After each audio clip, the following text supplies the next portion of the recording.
Ma, how's the hacienda? Everything okay there? Tanong ni Du sa kabilang linya. Napatingin si Doña Celestia sa paligid. Ang sariwa ng simoy ng hangin, ang malawak na taniman. Oh, it's beautiful, Du. Peaceful and refreshing. I think this place is exactly what we needed. I'm glad to hear that. I'll visit once I finish my meetings here. Oh, Du, by the way, I met two children today. Twins. Twins? What about them?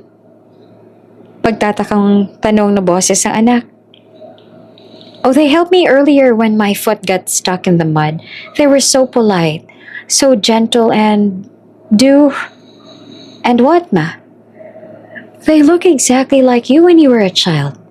Both of them. Even the shape of their eyes, the smile, everything. Ma, come on. You're just missing me too much. Kids look alike sometimes. Maybe you're imagining it. No, Du, I wasn't imagining anything. When I looked at them, I felt like I was staring at you when you were little. It was uncanny. Ma, you're exaggerating. I'm sure they're just cute kids you happen to like. Don't overthink it. Habang nakatingin pa rin siya sa lupain ng hasyenda, may kakaibang pakiramdam sa kanyang puso. Isang pakiramdam na maaaring may malalim na dahilan ang pagkikita nila ng kambal.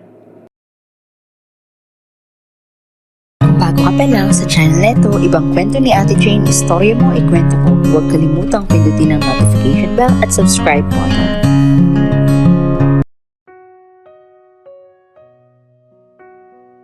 Si Du Teradek ay isang pangalan na sineseryoso ng buong Asya. Tinaguri ang epitome ng success. Hinahangaan ng lahat, mapababae man o lalaki, mapatanda man o bata. Sa edad na 28, marami na siyang mga napatunayan. Siya na ang presidente at CEO ng isang malaking kumpanya na namana pa sa kanyang ama, ang Teradek Group of Companies, isang multi-bilyong conglomerate na sumasaklaw sa real estate, telecommunications at finance. Nakapagtapos sa mataas na universidad kaya naman hindi na nakakapagtaka kung bakit maalam ito sa negosyo. Matangkad, matipuno, ang pangangatawan. At ang matatalim nitong mata ay laging puno ng misteryo at tila ba ito rin ay nangungusap. Halos lahat ng empleyado ng kumpanya ay siya ang iniidolo. At syempre, isa rin doon si Vina San Jose, isa sa janitress ng kumpanya. Si Vina ay isang simpleng dalaga na 22 taong gulang pa lamang. Kabaligtaran ng kay Du ang buhay. Siya ay payat at may mahabang buhok na lagi nakatali. Maganda rin naman ang dalaga. Sa katunayan ay meron ding mga humahanga sa ganda niya, lalo na sa maganda niyang mga mata. Hindi madalas na napapansin ng dalaga sa trabaho.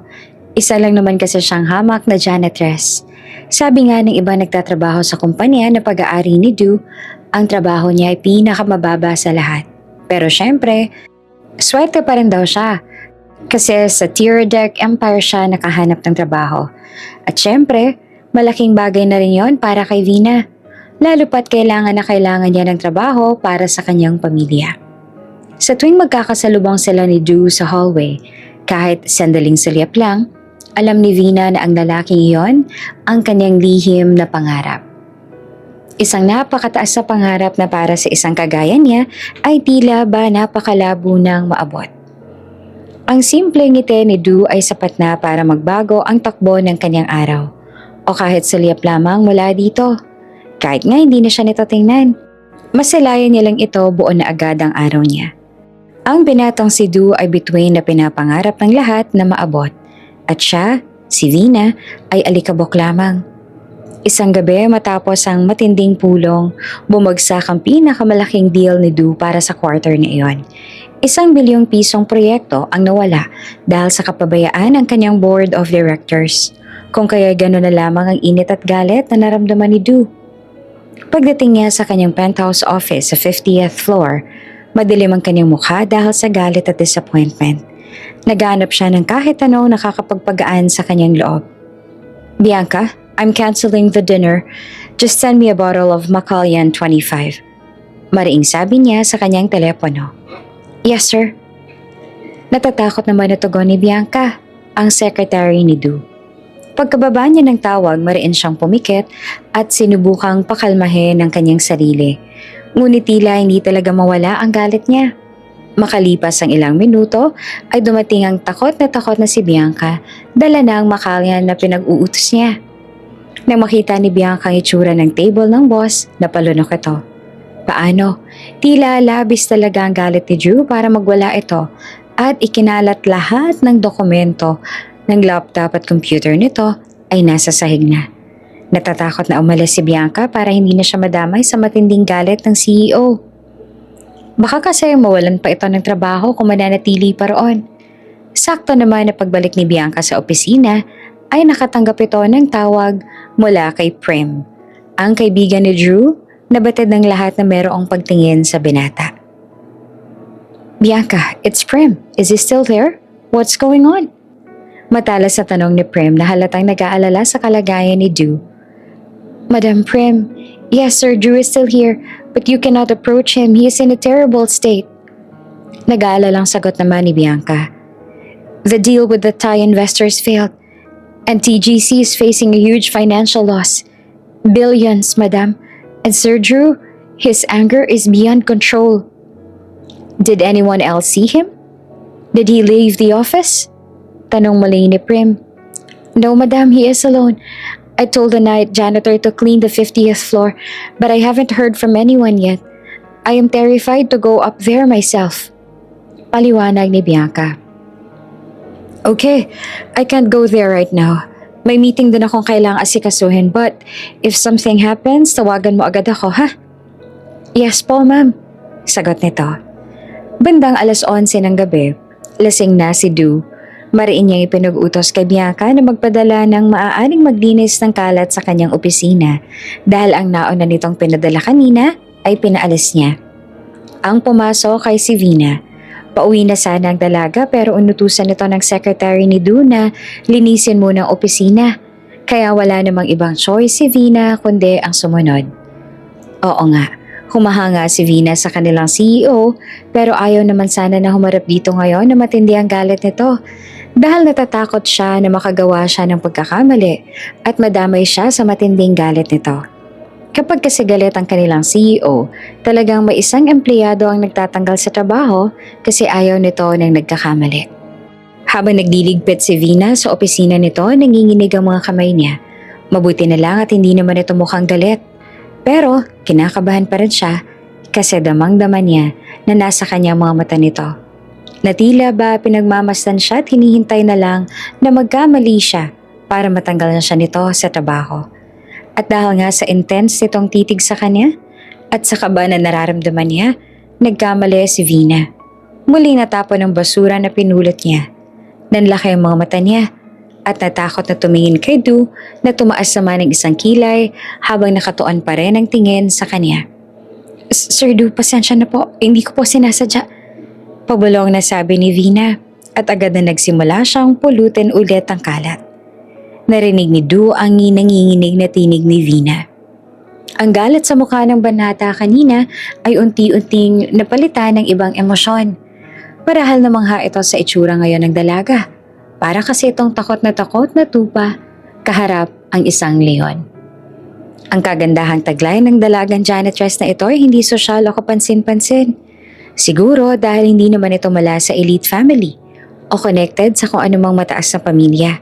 Ngunit meron siyang inosente, halos malaanghel na aura na pumupukaw sa atensyon ni Du ng mga sandaling iyon. Sa katunayan, matagal nang napapansin ni Du ang dalaga. Pero ngayon lang siya nagkaroon ng chance sa mapagmasdan nito ng malapitan. Masyado kasi itong mailap noon at tila iwas na iwas din. Kapag ito kasi naka-assign maglinis ng office niya, lagi nitong tinataon na wala si Du sa loob ng office. You, ikaw ang lagi naglilinis dito, hindi ba? Tanong ni Du. Vina, yun ang pangalan mo. Opo sir, ako po yun. Tugon ni Vina. Tumayo si Du, medyo gumigewang dahil sa kalasingan. Lumapit ito kay Vina at ang kanyang mamahaling pabangoy humalo sa amoy ng alak. Kumabog naman ang dibdib ni Vina Sinubukan niya humakbang palayo pero nakalapit na sa kanya ang binata. Nag-iwas siya ng tingin. Natatakot siya at ang tuhod niya ay tila ba nawalan na ng lakas. Bakit ka ba laging nakayuko ha, Vina? Every time I look at you, you're always avoiding my gaze. Look at me. Nanginginig si Vina. Hindi niya matitigan ang presidente na nasa harapan niya. Ang kanyang puso ay parang kabayo na tumatakbo ng sobrang bilis. May nagawa po ba akong kasalanan, sir? Hindi ko po sinasadya na matapon muli yung basura pero huwag po kayong mag-alala. Lilinisin ko na lang po ulit. Hinawakan ni Du ang balikat ni Vina kaya napaangat siya ng tingin dito. Nagtagpo ang mga mata nila at may kung anong kislap sa mga mata ni Du habang nakatingin ito sa ekspresyon niya. Tila ba natutuwa ito habang si Vina naman ay takot. Iniisip na baka mawawalan na siya ng trabaho. Tatanggalin niyo po ba ako sa trabaho, sir? Lakas loob na tanong niya. No? Sagot nito habang nakatingin pa rin sa mga mata niya. You're beautiful. I've always noticed how beautiful your face is. Po? You can help me calm down tonight. You can help me forget everything that happened today. Ang sumunod na tagpo ay masyadong mabilis. Matapos itong basta na lamang silin ng halik ang kanyang labi. Sa isang iglap, tinulak ni Du si Vina sa leather couch. Habang lumalaban ang katinoan ni Vina, ang puso niya naman ay nagtaksil. Gusto niya si Du. Alam niyang mali ito, ngunit hindi niya magawang lumayo. Binigyan siya nito ng chance sa tumakas, pero pinili niya na manatili. Sa puso niya, may munting tinig na nagsasabing ito ang pagkakataong maging malapit sa lalaking minamahal niya. At ng gabing iyon, kahit na alam niya hindi dapat, hinayaan niya na may mangyari sa kanila. Nang magising si Vina kinabukasan, nanlaki ang mga mata niya nang mapagtanto niya kung ano nga ba ang nangyari kagabi. Hindi siya makapaniwala at mas lalong hindi niya alam kung ano ang gagawin niya. Kaya naman naisip niya na agad umalis bago pa man magising si Du dahil hindi niya pa alam kung kaya niya ba naharapin ito. Mabigat ang bawat hakbang niya. Hindi pa rin siya makabawi mula sa kagabi. Paulit-ulit na bumabalik sa isipan niya ang nangyari sa kanila ni Du. Malinaw na malinaw yon sa isip niya na para bang nangyari lang iyon ilang minuto ang nakalipas. Hindi siya mapakali. Ramdam niya ang pagkalito, guilt at takot na baka may mas malalaking problemang kasunod pa ang gabing hindi niya makalimutan. Focus, umuwi na muna tayo. Bulong niya sa sarili.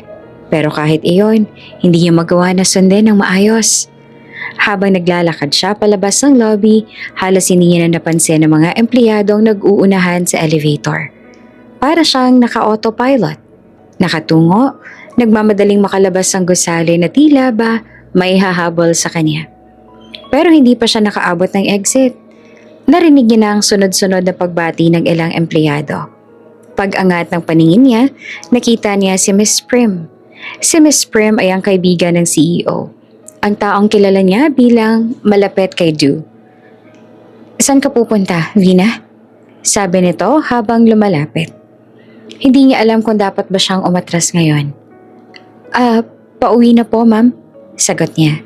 Tinitigan siya ni Prim mula ulo hanggang paa. Para bang sinusuri kung ito ba talaga ang babaeng nagkaroon ng koneksyon kay Du kagabi. Paglapit nito, tumingala siya ng kaunti. Sapagkat mas mataas ang kaunti si Prim at mas kampante, mas tiwala sa sarili. Vina, can we talk? Po? Opo ma'am, ano po bang pag-uusapan natin? Kabadong tanong niya at pakiramdam niya ay nandiliit siya sa sarili dahil sa uri ng tingin sa kanya ni Prim. I want to know the truth. Don't lie to me. Did you know that Du and I actually have a relationship? Aha? Tanging nasabi niya. Hindi ko po alam. Ngumiti lamang si Prim. Ngunit mas lalong naging mapanganib ang aura nito. Of course you didn't. You wouldn't, would you? Sabi nito sabay iling na para bang nandiliit. But now you know, dahil ako na mismo ang nagsabi sa'yo. Hindi siya nakasagot. Muli nagsalita naman si Prim. At alam ko rin kung ano nangyari sa inyong dalawa kagabi. Nanigas si Vina. Hindi niya mapakilos ang dila. Ang kamay kahit simpleng paghinga ay parang naging mabigat. Napatingin siya kay Prim. Desperado na ipaliwanag ang sarili pero walang lumalabas na salita. You look surprised. Guilty even. Umiling ito. Don't bother explaining.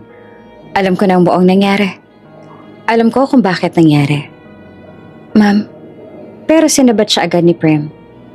He loves me, Vina. Mahal na mahal niya ako. Mariin ito ang sabi. Bawat kataga ay parang tunutusok siya. And I love him. We love each other so much. Kaya hindi namin kailangan ng kahit anong sagabal na maaaring gumulo sa relasyon namin. Lumapit pa si Prim sa kanya. He was drunk last night. Sabi ni Prim. You took advantage of him. Hindi totoo. He wouldn't do such a thing if he wasn't drunk. Kilalang kilala ko ang boyfriend ko. Hindi siya basta papatol sa kagaya mong mababang uri. Pagpapatuloy pa ni Prim. Walang puwang para kay Vina na depensahan ng sarili. You know that, don't you? Napatango na lamang si Vina dahil napagtanto niya na tama naman ang sinabi nito.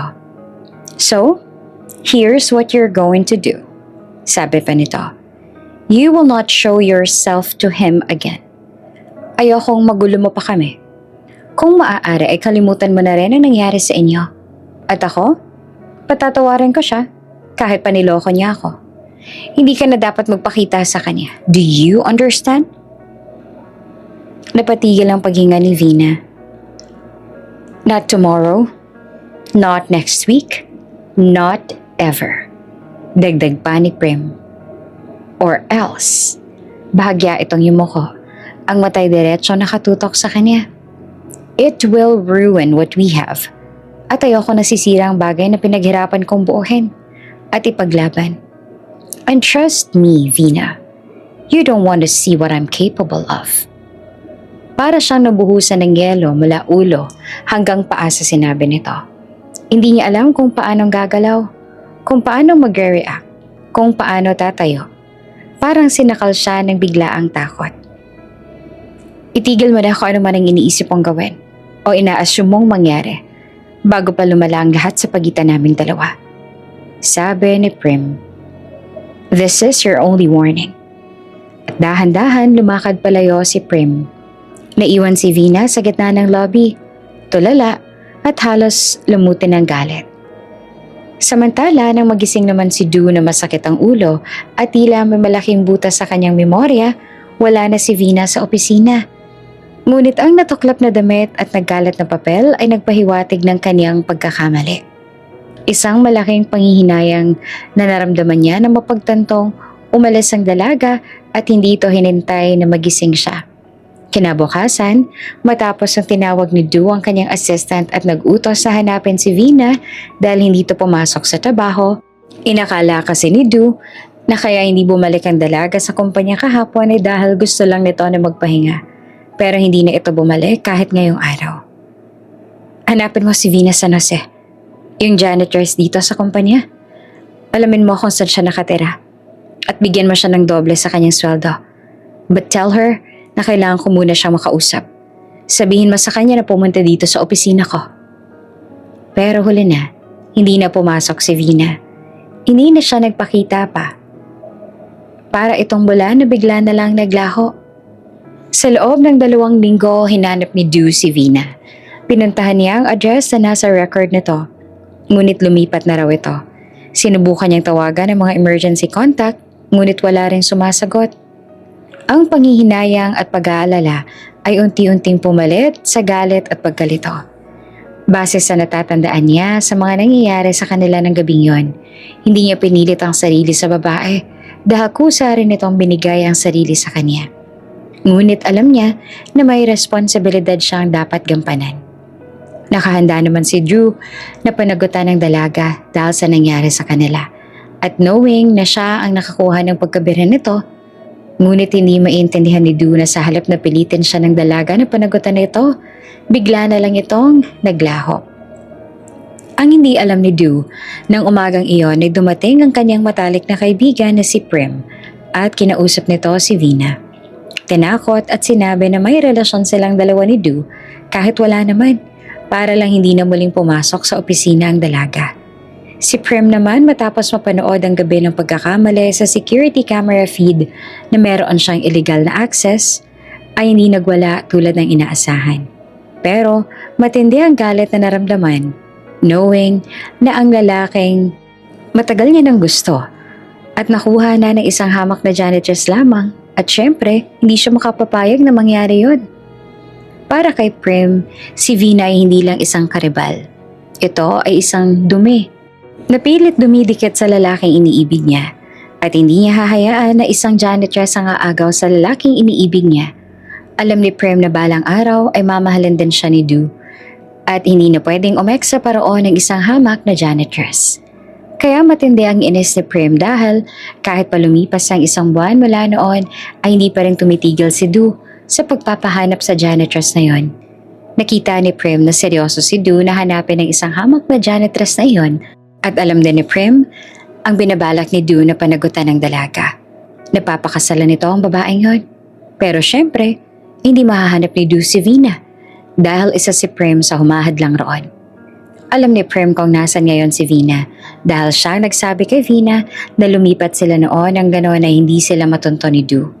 Sinisigurado ni Prem na hindi mahahanap ni Du ang janitress at mas gagawa pa siya ng hakbang para kailanman ay hindi na muling magtagpo ang dalawa. Sa loob lamang ng isang araw, ginamit ni Prem ang mga koneksyon ng pamilya. Ang mga koneksyon na mas malalim pa kaysa sa alam ni Du. Hindi siya nagtangkang magtanong kay Du dahil alam niya na magdududa ito.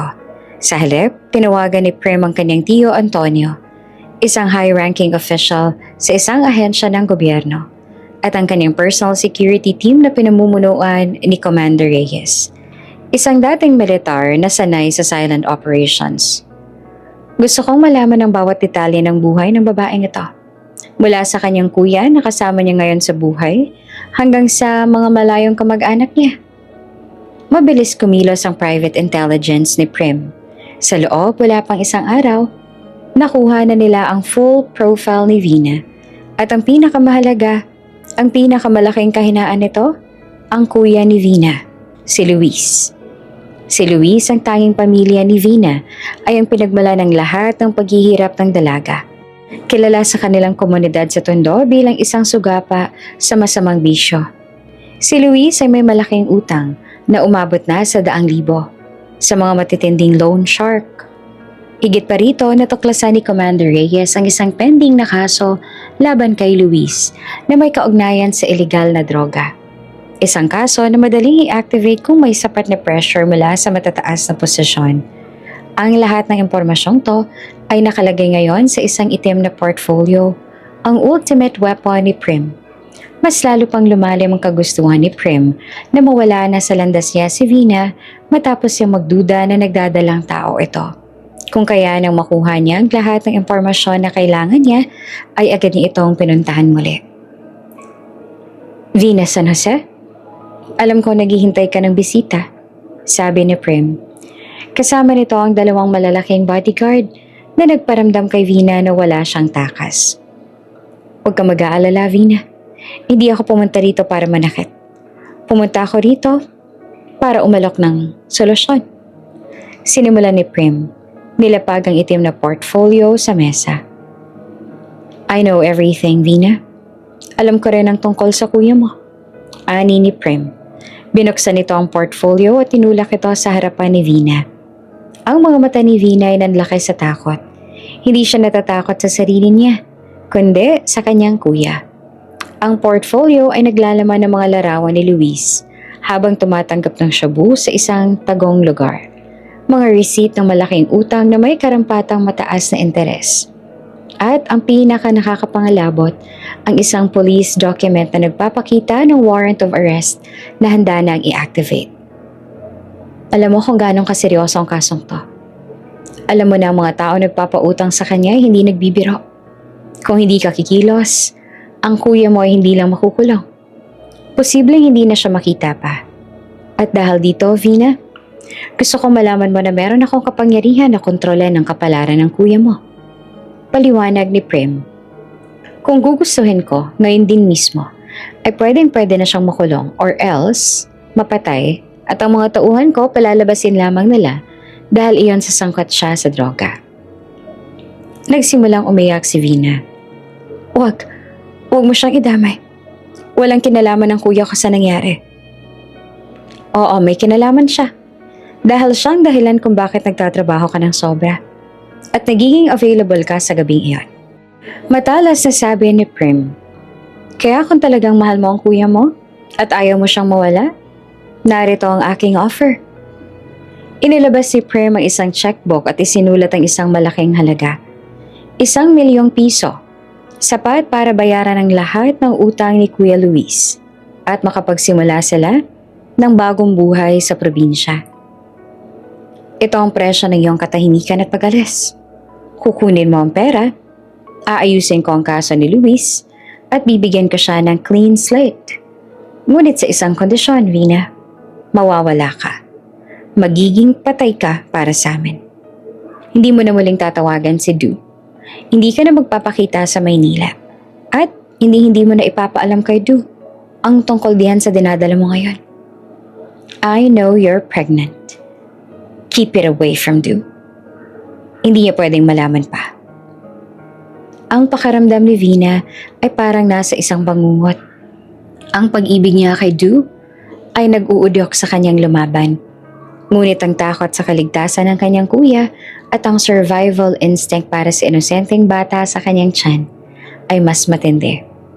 Kung mananatili siya, lalabanan niya si Prim. Ngunit ang laban ay magiging marumi at si Luis ang magiging collateral damage. Puno ng kirot, kinuha ni Vina ang check at ang portfolio. Tinatanggap ko. Hindi na ako magpapakita. Pangako. Pero sana, bigyan mo ng kapayapaan ng kuya ko. Compliance is the only thing I could offer. Mariing sagot ni Prim. At tandaan mo, ang koneksyon ko ay umaabot sa buong Pilipinas. Pag nakita ko nagpakita ka, o sinubukan mong makipag-ugnayan kay Du o sa pamilya Teardec, sisiguraduhin ko na nasa kulungan mabubulok si Luis. At ikaw, at ang magiging anak na to, ay damay din. Umalis si Prim na may ngiting tagumpay matapos siyang makipagkasundo. Iniwan si Vina na umiiyak sa harap ng check. Ang pera na simbolo ng kanyang kaligtasan at kanyang matinding sakripisyo. Matapos tanggapin ni Vina ang ultimatum ni Prim, ang 1,000,000 piso para sa katahimikan kapalit ng pagkawala niya, ang kanyang kaluluwa ay tila unti-unting namatay. Ang pera ay hindi kaligayahan. Ito ay isang presyo ng kanyang pag-ibig at ng pagkatao ng kanyang mga anak. Ngunit ang takot na makita si Kuya Luis na nakakulong o mapahamak dahil sa droga at utang ay mas matindi kesa sa kanyang sariling sakit. Patawarin mo ako, anak. Ito lamang ang paraang alam ko para maprotektahan ko kayong lahat. Bulong ni Vina habang hinahaplos ang kanyang tiyan. Ang kanyang pagbubuntis ay kumpirmado na at sa isang check-up nalaman niyang kambal ang kanyang dinadala. Ang balitang ito ay lalong nagpadagdag sa bigat ng kanyang dibdib. 2 inosenteng buhay ang nasa panganib. Dinala ni Vina si Kuya Luis sa isang liblib na bayan sa Northern Luzon. Ginamit niya ang malaking bahagi ng pera para bayaran ang lahat ng utang ni Luis. Sa unang gabi nila doon, umiyak si Vina sa harapan ni Kuya Luis. Kuya, nagmamakaawa ko sa'yo, please. Ayusin mo ng buhay mo. Tutulungan kita na ayusin ang buhay mo, pero sana isipin mo rin kami na magiging pamangkin mo. Ang lahat ng to, ang pag-iwan ko kay Du, ang pagsuko ko sa lahat ng pangarap, ay dahil sa'yo. Magbago ka na at huwag ka nang mangungutang. Huwag ka nang babalik sa sugal at sa pagtitinda ng syupo. Gawin mo to para sa amin ng mga bata, kuya, please. Lumuha rin ang kuya niyang si Luis. Oo, Vina, patawarin mo rin ako sa lahat ng nagawa ko. Hindi na ako uulit. Naaawa ko sa iyo at sa mga bata. Aalagaan ko kayo. Magbabago na ako. Pangako. Ang mga salita ni Luis ay sincero at sa loob ng ilang linggo, ito nga ay tila nagbago. Tinulungan siya nito at naghanap ng part-time na trabaho bilang farmhand. Ngunit ang pagbabago ay panandalian lamang. Ang pagbubuntis ni Vina ay naging napakaselan. Ang kambal sa kanyang sinapupunan ay nangangailangan ng matinding atensyon at pahinga. Ang morning sickness niya ay matindi at madalas siyang nakakaranas ng matinding pagkahilo. Dahil dito, hindi siya tinanggap sa anumang trabaho. Ang kailangan niya ay manatiling nakahiga at magpahinga. Habang si Vina naman ay nakakulong sa bahay, ang lumang gawe ni Luis ay dahan-dahang bumalik. Ang katahimikan at ang boredom sa probinsya ay nagpaalala dito ng excitement ng sugal. Nagsimula ito sa maliit na pustahan na humantong muli sa mas malaki hanggang sa bumalik siya sa mga dating koneksyon sa Maynila. Mga 4 na buwan bago ang kabuwanan ni Vina, natuklasan niya ang matinding katotohanan.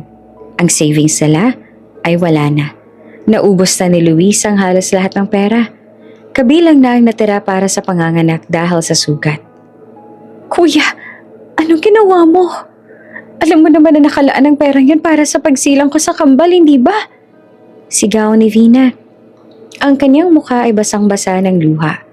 Ang stress ay nagbigay ng matinding sakit sa kanyang tiyan. Vina, maghahanap ako ng paraan para maibalik sa yung pera. Hindi ko naman kasi alam na matatalo ako sa lintik na sabong na yun eh. Pero kung nalalo naman ako, doble naman sana yung pera natin ngayon. Sadyang minalas lang talaga ako, pero wag ka mag-alala. Ibabalik ko naman sa yung perang yun eh. Sigaw pa ni Luis. Ngunit sa mga sandaling yon, may malinaw na katotohanan.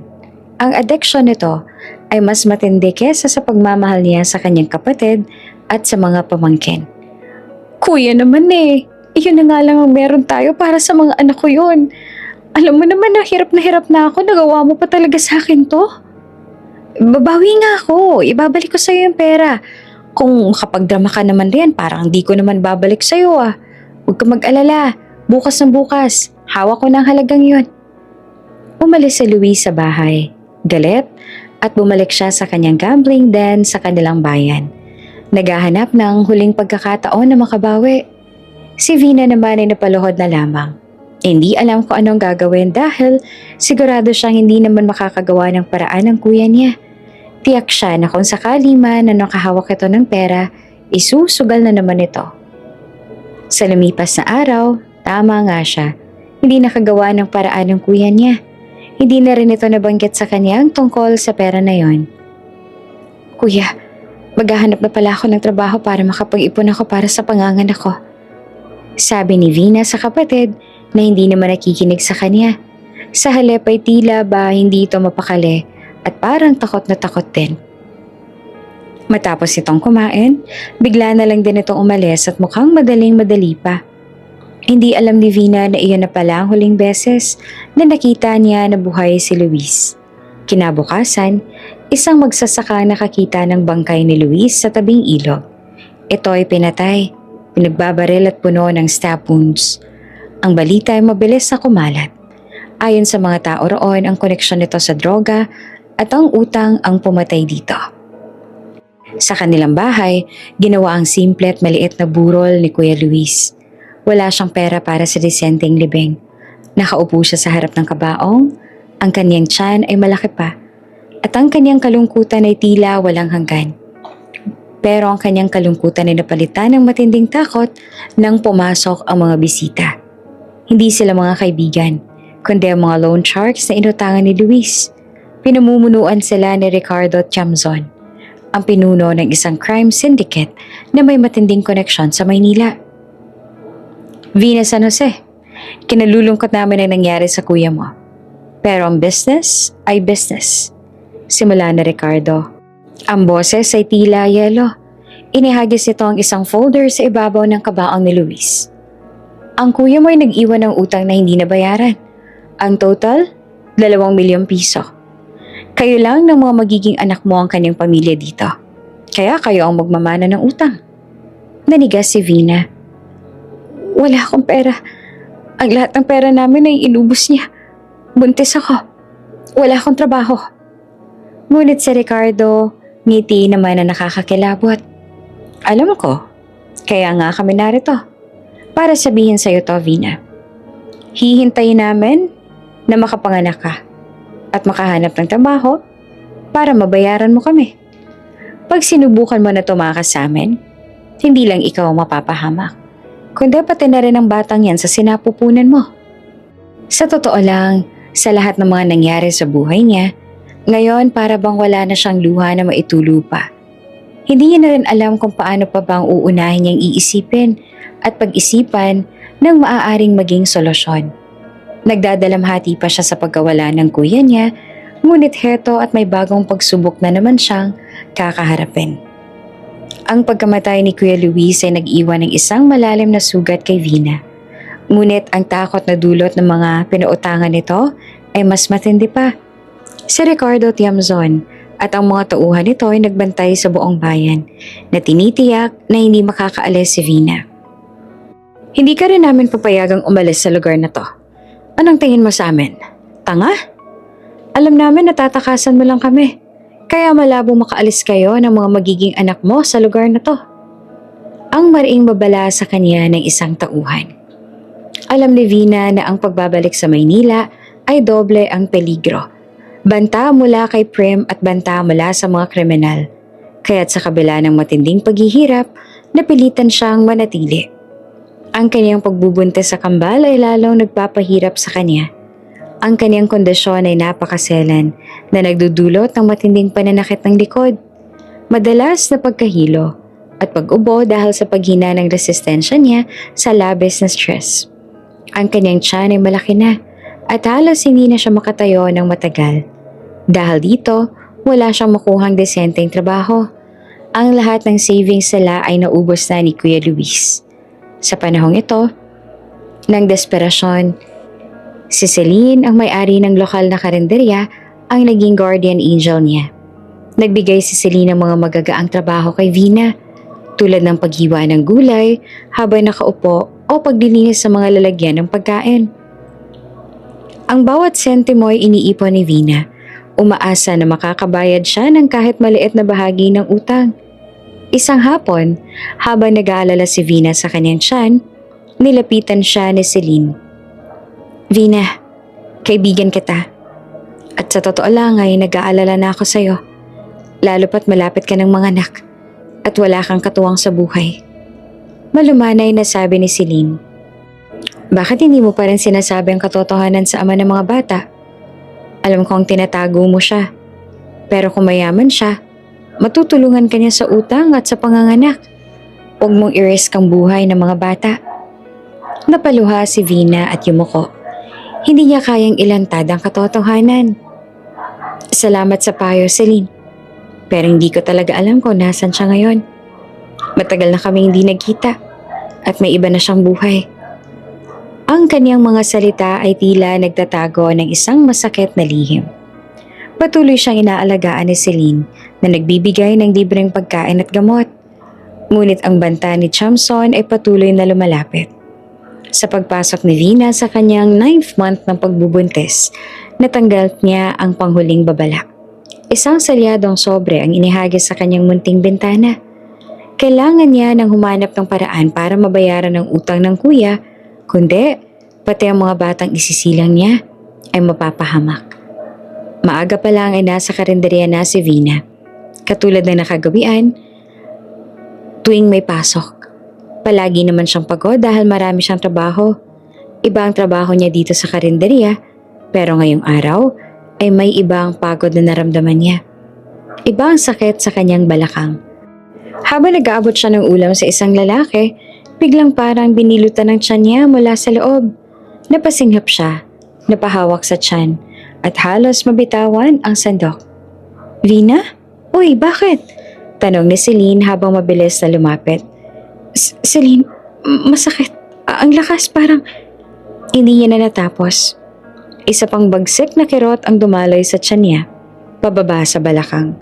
At halos mapaluhod siya kung hindi siya nasalo ni Celine.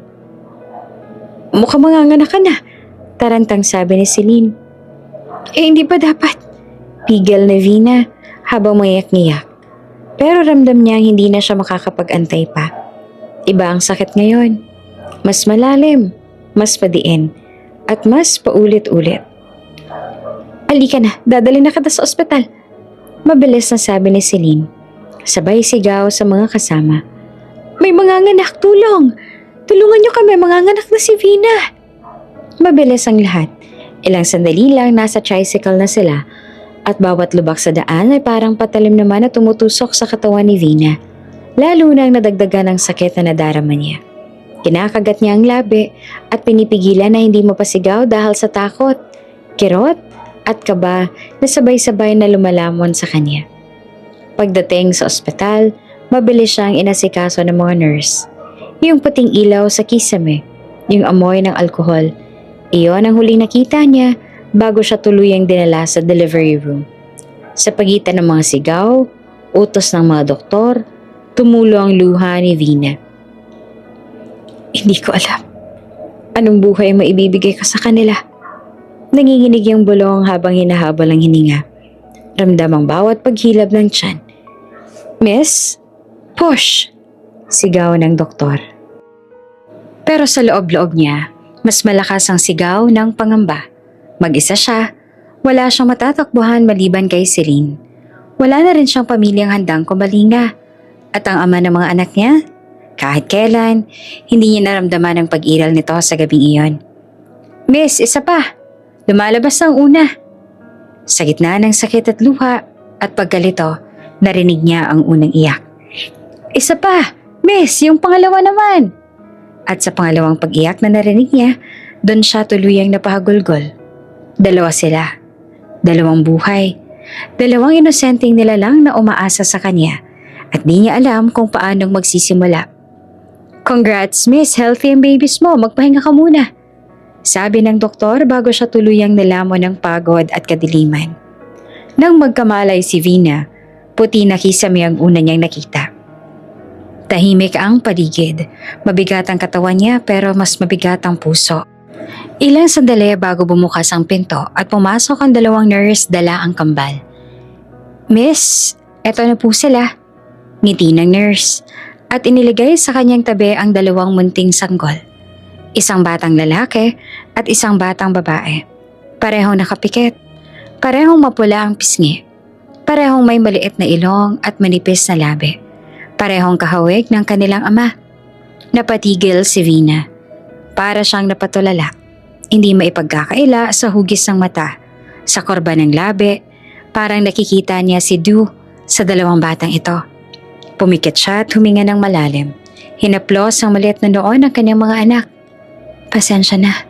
Bulong niya na nanginginig ang boses. Pasensya na kung sa ganitong mundo ko kayo pinasok. Nahulog ang luha niya sa pisngi ng kanyang anak na babae. Isa pa sa anak niyang lalaki. Pero kahit mahirap, kahit ako lang, pangako. Pinunasan niya ang luha at ngumiti. Kahit masakit, kahit puno ng takot. Ibibigay ko sa inyo ang maayos na buhay. Gagawin ko ang lahat. Kahit anong hirap, kakayanin ko para sa inyo.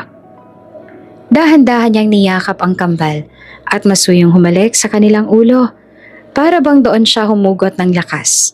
At sa unang pagkakataon mula nang iniwan siya ng tapang ng gabi, nakaramdam si Vina ng kakaibang lakas. Hindi dahil wala siyang takot, kundi dahil may dalawang bunting nilalang na umaasa sa kanya. At sa sandaling iyon, ipinanganak hindi lamang ang kambal, kundi pati ang bagong lakas sa puso ni Vina. Isang inang handang ipaglaban ang lahat. 5 taon ang lumipas sa awa ng Diyos kahit papaano ay nakaraos naman sila ng mga anak niya dahil sa walang sawang pagsusumikap ni Vina sa buhay. Kahit papaano ay nabayaran niya na rin ang utang ng Kuya Luis niya at hindi na rin sila gaanong ginigipit nila Ricardo. Siyempre, araw-araw pa rin ang paniningil nito pero wala na iyong pagbabanta sa buhay nila ng mga anak niya. Siguro napagtanto rin ni Ricardo na nagbabayad naman siya at marunong siyang sumunod sa usapan. Sadyang kapos lamang sa buhay. Si Nico at Nika ay 5 taong gulang na ngayon. Malulusog at masigla. Silang dalawa ay magkamukhang magkamukha. Tanging ang buhok lang ni Nika ang mas mahaba. Madalas nga sabihin ng mga ito at mga tao rito na mukha raw silang anak ng diwata dahil sa kulay ng kanilang mga mata at kutis na mapuputi. Kulot din ang brown nilang mga buhok kaya madalas tinatawag din silang batang Santo Niño. Sa kabila ng kanilang inosenteng kalikasan, alam at kita ni Vina na ang pagkakahawig nila kay Du ay hindi maitatago. Lalo na ang maliit, kakaibang hugis ng birthmark sa balikat nilang parehong-parehong kay Vina. Araw yon ng Sabado kaya napagpasyahan ni Celine ang ninang ng kambal na dalhin sila sa parke para mamasyal.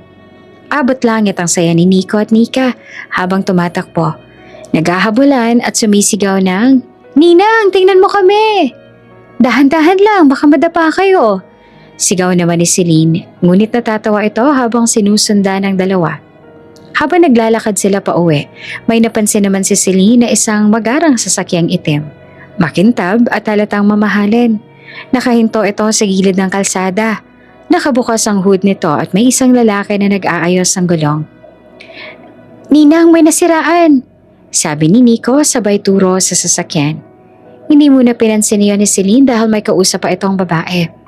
Ngunit ang kambal, dahil likas na mausisa talaga ay napatigil nang biglang may bumukas sa pinto mula sa mamahaling sasakyan.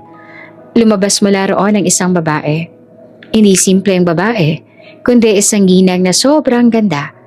Maayos ang ayos ng buhok, mamahalin ang suot, at may tindig na para bang isang donya o reyna sa mga pelikula. Napamangha si Nika. "Kuya, ang ganda niya," bulong nito. "Oo nga, parang prinsesa," sagot pa ni Nico. Habang naglalakad ang ginang papalapit sa likod ng sasakyan, hindi nito napansin ang isang malalim na parte ng lupa. Sa isang iglap, nalubog ang paa nito sa putikan. "My God!" gulat na sabi ng ginang. Napakunot ang noo nito. Halatang naiirita pero pilit pa rin kalmado. Napatakbo agad ang kambal. "Hala, naputikan po ang paa ninyo," sabi ni Nico. "Oo nga po, halika po, tutulungan po namin kayo," dagdag pa ni Nika.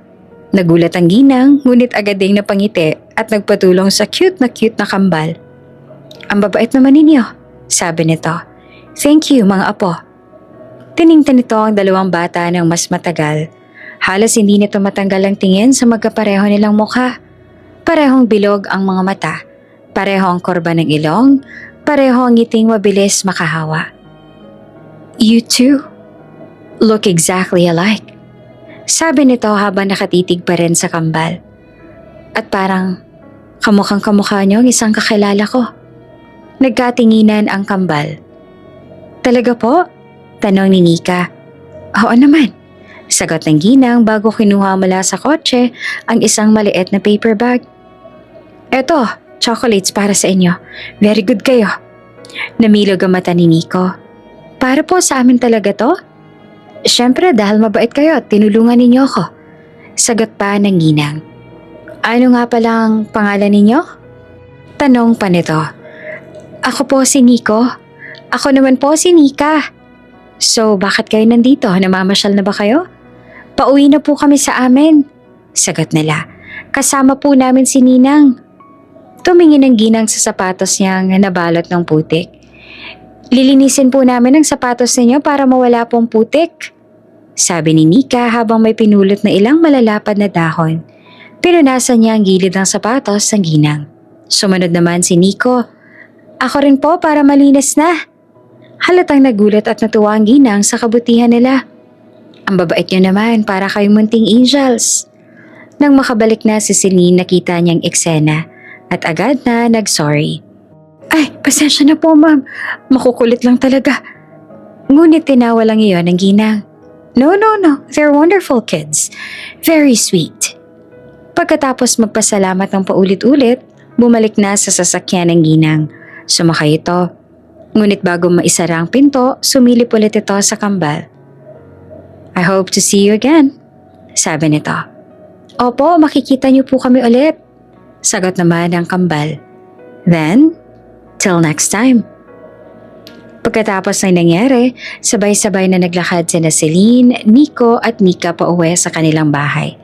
Pagpasok pa lamang nila sa bakuran, kumakaway na agad ang kambal na para bang may malaking balitang gustong ibulalas. "Mama!" sabay sigaw ng dalawa. Tumatakbo papunta kay Vina, na abala naman noon sa pagwawali sa harapan ng bahay. Napatingin si Vina agad ng ngumiti at iniabot ang mga braso upang salubungin ang kambal. Oh, bakit parang taas yata ng energy ninyo? May nangyari ba? Nagkatinginan ng kambal. Parehong halos mapatalon sa tuwa. Ay, Mama, meron pong magandang nangyari po. Bunga ni Nika. May nakilala po kaming ginang. Dagdag ni Nico. Todo kumpas pa ng kamay. Napakaganda po niya, Mama. Nagbigay pa nga po siya ng chocolates eh. Si Nika naman ay nag-abot ng paper bag na may lamang mamahaling tsokolate. Ang bait-bait po niya, Mama. Napangiti naman si Vina habang pinapanood at nakikinig sa masiglang pagkukwento ng dalawa. Hinaplos niya ang ulo ng kambal na tila hindi na mapakali sa kilig at tuwa. Aba, ang babait naman ng mga anak ko, sabi niya ng malumanay. Mas lalo ako natutuwa kasi tumulong kayo at kahit hindi niya kilala. Ganyan dapat, maging mabait sa kapwa. Yumakap ang kambal sa kanya, halatang proud sa papuri ng ina. Lumapit naman si Celine, napangiti at napailing habang nakatingin sa kambal. Bes, hindi mo talaga mapipigilan ng dalawang yan, sabi nito sabay tawa. Pero alam mo ba, hindi ordinaryo ang ginang na yon. Napakunot ang noo ni Vina. Ano namang ibig mong sabihin? Hindi ko inakala na makakausap pala ng kambal ang mayamang babae na bumili ng malaking hasyenda dito sa probinsya. Yung bagong may-ari ng desangtuaryo? Sagot ni Celine. Yung malaking hasyenda banda dun sa may kabilang kalsada? Yung sinasabi ng mga tao na sobrang yaman daw? Yung may mga truck na dumating nung isang buwan? Oo, yun nga. Mabilis naman na sagot ni Celine. Ako mismo nabigla na makita siya. Ang ganda pala talaga niya, Vina. Hindi lang basta maganda ha. Yung tipong hindi mo madalas makita. Yung mukha na parang artista o may dugong alta. Tapos yung sasakyan niya. Diyos ko, ngayon lang ako nakakita ng ganong kalaki at kagara. Over ka naman sa pag-describe, Bes. Hindi nga, Bes. Seryoso talaga ako. Sagot agad ni Celine. Kumikinang ang pintura ng sasakyan niya. Parang hindi tinatablan ng alikabok. Tapos ang forma ng ginang ay nako, elegante, mayaman, pero hindi naman suplada. Sa totoo lang, ang lambing pa nga magsalita. Sumabat naman bigla si Nico, tumangu-tango. Opo, Mama, mabait po siya. Sinabi niya pa nga po, cute kami. At kamukha daw namin yung kalala niya. Dagdag ni Nika na proud pa. Napatingin si Vina sa kambal. May kung anong saglit na kirot na dumaan sa dibdib niya na hindi niya mawari. Hindi niya pinahalata, ngumiti lang siya. Ganun ba? Mabuti naman kung mabait siya. Lumapit ulit si Celine. Nakataas ang kilay at parang may iniisip. Alam mo, Bes, parang may kung anong kakaiba sa pagkakatingin niya sa kambal. Yung tipong di lang basta tuwa, yung parang may pagkilala. Saglit na natigilan si Vina, pero agad din niyang inayos ang mukha. Siguro natuwa lang siya sa kambal, diba? Cute naman talaga sila. Oo naman, sagot na si Celine. Pero ewan ko, basta may naramdaman akong kakaiba. Baka nga apo niya talaga sila. Biro pa nito. Hindi niya alam pero ang araw na yon ay hindi simpleng pagkikita lamang. Ito ay simula ng isang pag-uugnay ng mga landas na hindi niya inakalang muling magtatagpo. Sa kabilang banda ng malawak na hasyenda, hindi mawala sa isipan ni Doña Celestia ang kambal na nakilala kanina. Habang naglalakad siya sa terasa ng mansyon, paulit-ulit na bumabalik sa kanyang alaala ang inosenteng mukha ng dalawang bata. Ang batang lalaki at batang babae na tumulong sa kanya matapos malubog ang kanyang mga paa sa putik. Hindi niya maintindihan kung bakit, ngunit may kakaibang kirot at kuryente sa kanyang dibdib. Tuwing naiisip niya ang mukha ng kambal, hindi yan basta paghanga lamang. Para bang may kilala siyang bahagi ng sarili sa kanilang mga mata. Hindi na niya napigilang tawagin ng isa sa kanyang tauhan. Mateo! Sigaw niya mula sa beranda. Agad namang kumaripas ang takbo ang lalaki. Po, Donya? Hanapin mo ang kambal na nakita ko kanina. Mariin niyang bilin. I just want to give them a little reward for their kindness. They help me in a way most adults wouldn't bother doing. Tumango si Mateo. Tila ba natuwa kahit halatang kaba? Opo, Donya. Hahanapin ko sila agad. Good. I trust you. At mabilis na itong umalis upang sundin ang utos ng ginang. Habang si Doña Celestia naman ay muling naupo sa antik na upuan. Hindi nagtagal tumunog ang kanyang cellphone. Nakalagay sa screen ang pangalang Du, ang kanyang kaisa-isang anak at agad siyang napangiti. Ma, how's the hacienda? Everything's okay there? Tanong ni Du sa kabilang linya. Napatingin naman si Doña Celestia sa paligid. Ang sariwang simoy ng hangin, ang malawak na taniman at ang katahimikang dala nito ay tila kalmado sa kanyang puso. It's beautiful, Du. Sagot niya na may lambing at tuwa. Peaceful and refreshing. I think this place is exactly what we needed. I'm glad to hear that. Sagot naman ng binata. I'll visit once I finish my meetings here. Sandaling natahimik si Donya at hindi niya naiwasang ibahagi ang bumabagabag sa kanya. Oh, Du, I met 2 children today. Twins. Twins? Gulat na pagtatakang boses ng anak. What about them? Huminga ng malalim ang Donya at saka naglakad papunta sa gilid ng veranda. Nakatingin sa malawak na tanawin. They helped me earlier when my foot got stuck in the mud. They were so polite, so gentle, and Du. Tumaas ang tono ng boses ni Du. Nagiging curious. And what, Ma?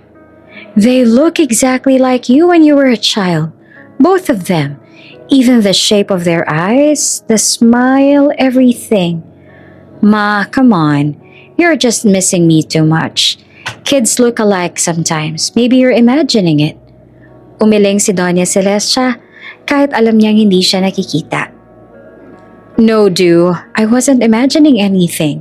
When I looked at them, it felt like I was staring at you when you were little. It was uncanny. Ma, you're exaggerating. Tugon ni Du habang natatawa pa rin. I'm sure they're just cute kids you happen to like. Don't overthink it. Ngunit sa loob-loob ng Donya, hindi yung ganun kasimple.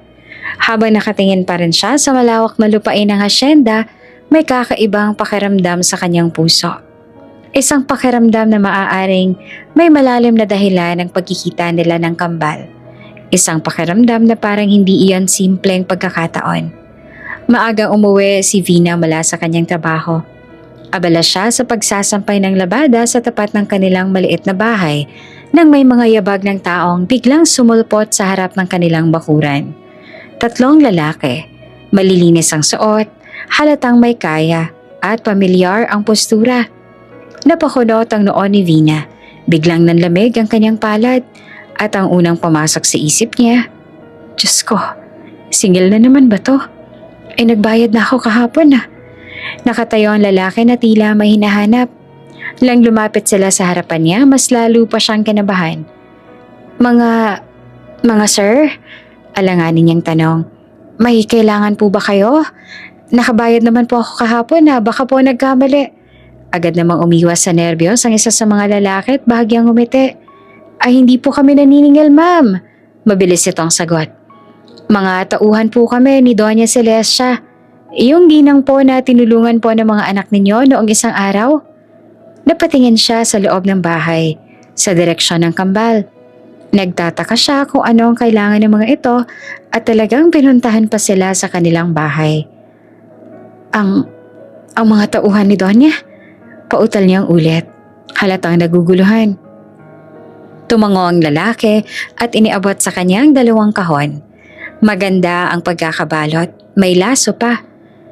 Gusto po niyang iparating sa inyo na labis siyang natutuwa sa kabaitan ng mga anak ninyo. She prepared some gifts for your family. And she would like to invite you to visit her hacienda. Halos hindi naman makapagsalita si Vina. Hacienda? Kami? Bakit naman kami? Bago pa man siya makapag-isip, biglang tumakbo palabas ang kambal. Masigla, malinis pa ang mukha kahit kakatapos lang maglaro. Mama, sino sila? Tanong ni Nika. Ang gaganda po ng damit ninyo. Dagdag naman ni Nico, mangha sa mga bisita. Napangiti ang isa sa mga tauhan at yumuko upang maging ka-level ng mga bata. Hello, kami pala ang mga tauhan ni Doña Celestia. She wanted to thank you both for helping her. She said she wants to see you again. Biglang lumiwanag ang mga mukha ng kambal. Talaga po? Gusto niya ulit kaming makita? Sabay tanong ng dalawa. Halos hindi naman mapigil ang tuwa. Yes, sagot ng lalaki. Sa katunayan, kanina pa niya kayo pinapahanap. She was really impressed. Dinig ni Vina ang tibok ng kanyang puso. Hindi dahil sa tuwa, kundi dahil sa hindi maipaliwanag na kaba. Nilingon niya ang mga tauhan at magalang nang ngumiti. Sabihin niyo po kay Doña Celestia maraming salamat. Thank you po sa mga regalo. Bahagya siyang yumuko. Pag-iisipan ko po muna ang pagpunta kapag hindi po ako abala sa trabaho. Ngumiti naman na may paggalang mga tauhan. Nauunawaan po namin. Basta po ipaalam niyo lang po kung kailan kayo makakadalaw. Ipapaabot namin lahat sa Donya. Pagkaraan niyon, maayos silang nagpaalam at umalis. Pagkasara ng gate na pabuntong hininga si Vina at halos mapaupo sa kaba at pagkalito. Inilapag niya ang mga regalo sa lamesa. Sa sandaling iyon, lumapit naman si Celine na kakarating lang mula sa kabilang bahay. Bes, sinong mga yon? Ang yayaman ng porma. Tanong nito habang nakataas ang kilay. Ipinaliwanag ni Vina ang lahat. Simula sa sinabi ng tauhan ng Donya hanggang sa imbitasyon sa asyenda. Napanganga si Celine sabay tapek sa balikat ng kaibigan. Ano pang iniisip mo, bakit hindi ka pumunta? Opportunity kaya yon? Umiling naman si Vina, halatang nag-aalinlangan pa rin. Hindi naman namin kilala ang Donya, Celine. Hindi ko nga alam kung bakit niya kami pinapatawag. At saka, huminga siya ng malalim. Abala pa ako sa trabaho, hindi ko pwedeng iwan. Ay nako Vina, minsan lang to. At mukha namang mabait ang Donya. Di naman siya mukhang mananakit o something. Malay mo, may maganda siyang plano. Napatingin si Vina sa kambal na masayang pinipisil ang mga ribbon ng regalo. Tahimik siya. Hindi dahil ayaw niya, kundi dahil may takot sa puso niya. Takot na baka pag naging malapit siya sa mga taong may kaya, baka masira ang tahimik nilang buhay. Kinabukasan, maagang nagising si Vina dahil sa ingay ng kambal na tila ba may malaking selebrasyon na nagaganap sa loob ng kanilang maliit na bahay. Kapwa nakapalibot si Nika at Nico sa mga regalong natanggap nila mula kay Doña Celestia. At hindi naman maikakailang sabik na sabik rin sila sa mga nangyari kahapon. Mama, kailan po tayo pupunta sa asyenda ni Doña Celestia? Tanong ni Nika. Oo nga po, Mama. Sabat naman ni Nico. Nakangisi. Sabi po nila hinahanap daw kami ni Doña. Gusto niya nga raw po kami makita ulit. Tumingin siya sa kambal. Mga matang inosente. Puno ng kuryosidad at tuwa. Ngunit sa puso niya may bahagyang alinlangan pa rin. Anak, may trabaho si Mama ngayon eh. Hindi pwedeng hindi ako pumasok. Malumanay niyang paliwanag. Agad naman na lumiit ang mga mata ng kambal, parehong nalungkot. Pero Mama, pabulong na sabi ni Nika. Baka po hinihintay niya kami. Baka po magalit si Donya pag hindi po kami pumunta. Dagdag pa ni Nico. Napailing si Vina. Ayaw niyang isipin ng mga bata na may nagagalit sa kanila. At higit sa lahat, ayaw niyang masira ang masiglang pananaw nila tungkol kay Doña Celestia. Sa mga oras na yon, dumating si Celine. May dala pang mainit na pandesal. Aba, bakit parang maiyakan agad dito sa umaga? Biro niya habang inabot ang tinapay. Agad namang tumakbo sa kanya ang kambal.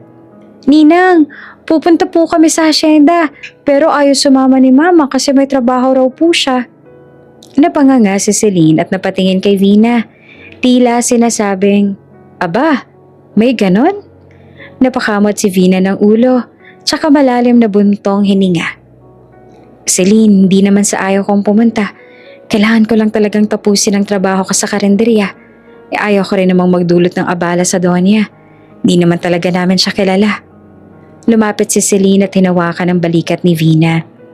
Vina, di naman lahat ng tao dapat katakutan. Nakita mo naman yung tauhan niya kahapon, di ba? Maayos makipag-usap. At saka, Tinan mo to mga batang to, sobrang excited. Minsan lang silang mabigyan ng atensyon ng ganong klaseng tao. Tumingin si Vina sa kambal. Ang ngiti nila, ang saya sa mukha nila. Parang sinuntok ang puso niya ng guilt at pagmamahal. Hindi niya kayang wasakan ang tuwa ng mga anak. Kaya sa huli, napabuntong hininga siya at tumango. Sige na, mahina niyang sabi. Pwede kayong pumunta. Pero ang ninang Celine ninyo ang sasama sa inyo dahil kailangan ko talaga na pumasok sa trabaho. Talaga po, Mama? Sabay na sigaw ng kambal na halos tumalon sa tuwa. Ngiti lamang isinagot ni Vina. Ngunit may kurot pa rin ang pagkabahala sa dibdib. 2 oras matapos yon naganda sina Celine at ang kambal. Nanuyo si Vina ng pawis sa kakaisip pero wala na siyang magagawa. Tinulungan niya ang kambal magsuot ng malilinis na damit. Simple pero maayos at presentable. Tandaan ninyo, sabi ni Vina habang nilalagay ang buhok ni Nika sa isang maliit na ponytail. Magpakabait kayo ha, huwag kayong tatakbo kung saan-saan. At pakinggan si Ninang Celine ha? Opo Mama, sabay nilang sagot. Lumuhod si Vina at niyakap ang kambal. Matagal, mahigpit. Parang ayaw niyang pakawalan. Hindi niya maipaliwanag pero may kakaibang kaba sa dibdib niya. Mag-iingat kayo, bulong niya. Promise, Mama, sabi naman ni Nico. Babalik po kami agad, sabi naman ni Mika. At nang sumakay na sila sa tricycle, kumuway pa sila habang nakadungaw sa gilid. Bye, Mama, love you. Ngumiti si Vina pero pagtalikod niya, doon niya nararamdaman ang higpit ng pagkabog ng puso niya. Pagdating ni Celine at ng kambal sa hasyenda, hindi naman maikakailang malawak, maganda at kaakit-akit ang lugar. Mula sa malalawak na taniman hanggang sa puting mansyon na tila lumulutang sa gitna ng luntiang kapaligiran, halatang karangyaan at kayamanan. Napahawak si Celine sa dibdib. Diyos ko, para ako nasa ibang mundo. Samantala ang kambal nakabuka ang bibig sa tuwa. Ninang, ang laki po nito! Para pong kastilyo! Sa gitna ng hagikika ng kambal, bumukas ang pinto ng mansyon at lumabas ang isang babae. Eleganteng nakadamit. Mahaba ang buhok. Ang presensya ay parang reyna. Si Doña Celestia. At nang makita nito ang kambal, nakangiti itong lumapit sa kanila. Hindi pilit, hindi malamig, kundi tunay na aliwalas. Parang matagal na nito silang kilala. Andito na pala kayo. Malumanay niyang sabi, I've been waiting for you. Sabay yumuko ito upang pantayan ng tingin ng kambal. Lumapit kayo, huwag na kayong mahiya. You two look even more adorable today. Nagumapaw ang tuwa sa mukha ng kambal. At sa sandaling iyon, hindi maipaliwanag ang pagdaloy ng damdamin kay Doña Celestia. Parang mas lalo niyang nakita. Ang hindi matatawarang pagkakahawig ng kambal sa isang taong matagal niya nang mahal. At doon lalalim ang misteryong hindi pa alam ni Vina, ni Celine, ni kahit sino. Pagdating pa lamang ni Nika at Nico sa hasyenda, hindi maikakailang agad na pagkabigani ni Doña Celestia sa kanila. Habang naglalakad sila sa malawak na hardin na puno ng mga nagagandahang bulaklak, hindi niya maiwasan titigan ng kambal ng mas matagal kesa nararapat. Sa bawat hakbang ng kambal, sa bawat tawa, sa bawat ngiti, parang lumulutang sa harapan niya ang mukha ng kaniyang sariling anak. Si Du nung bata pa ito. Hindi iyon imahinasyon, hindi iyon ilusyon.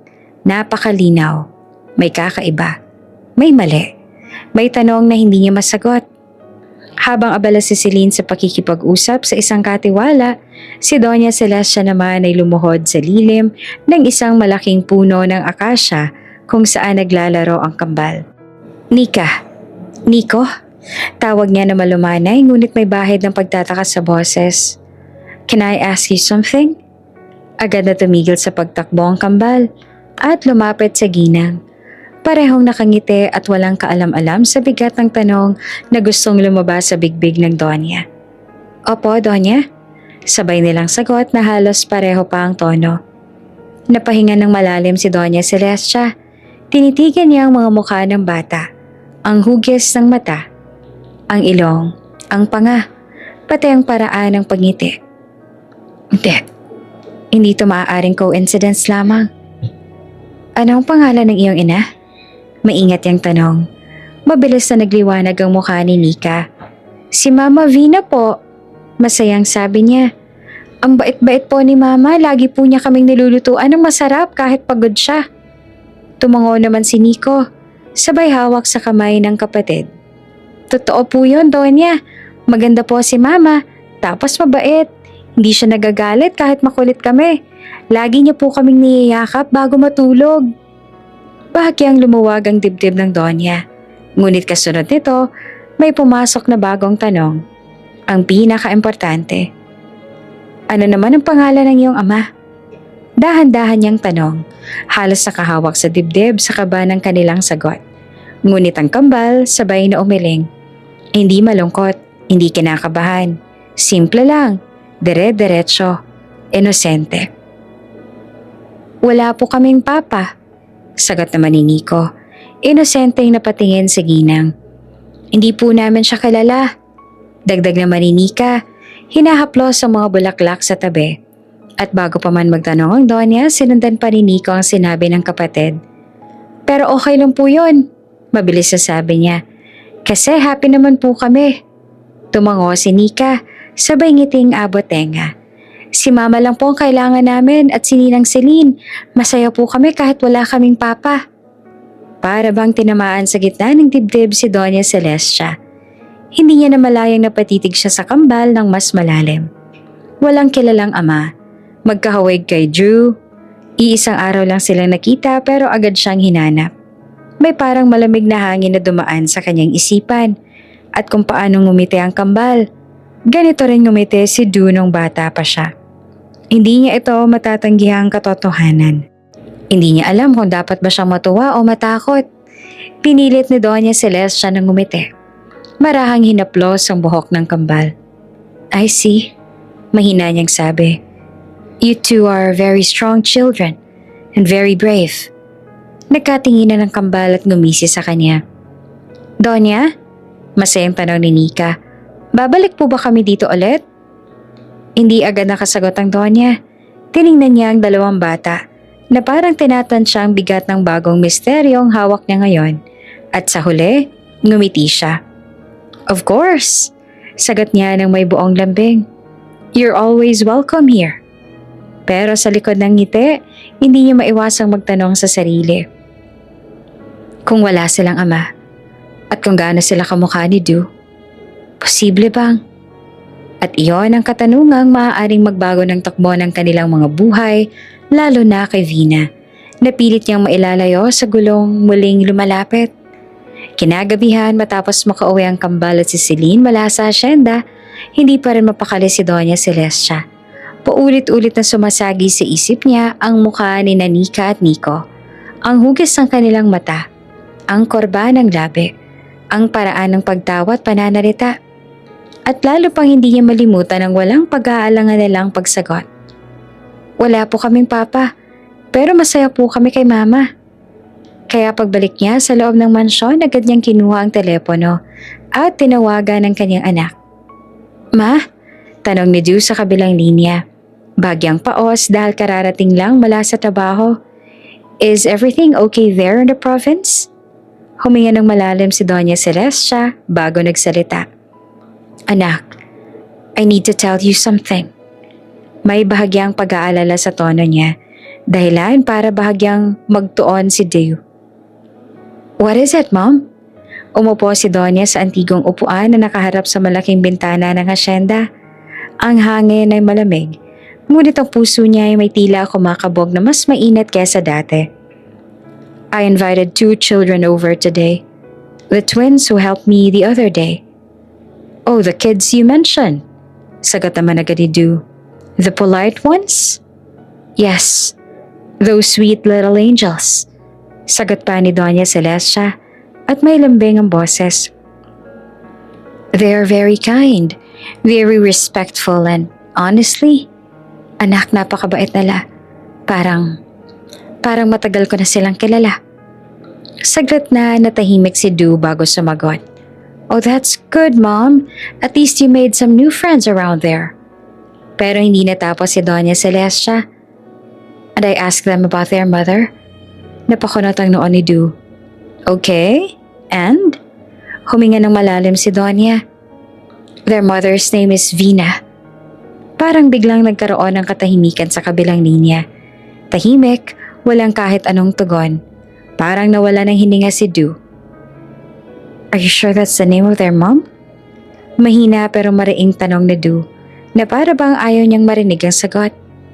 Yes, sagot pa ng Doña na may pagtitiyak. That is her name.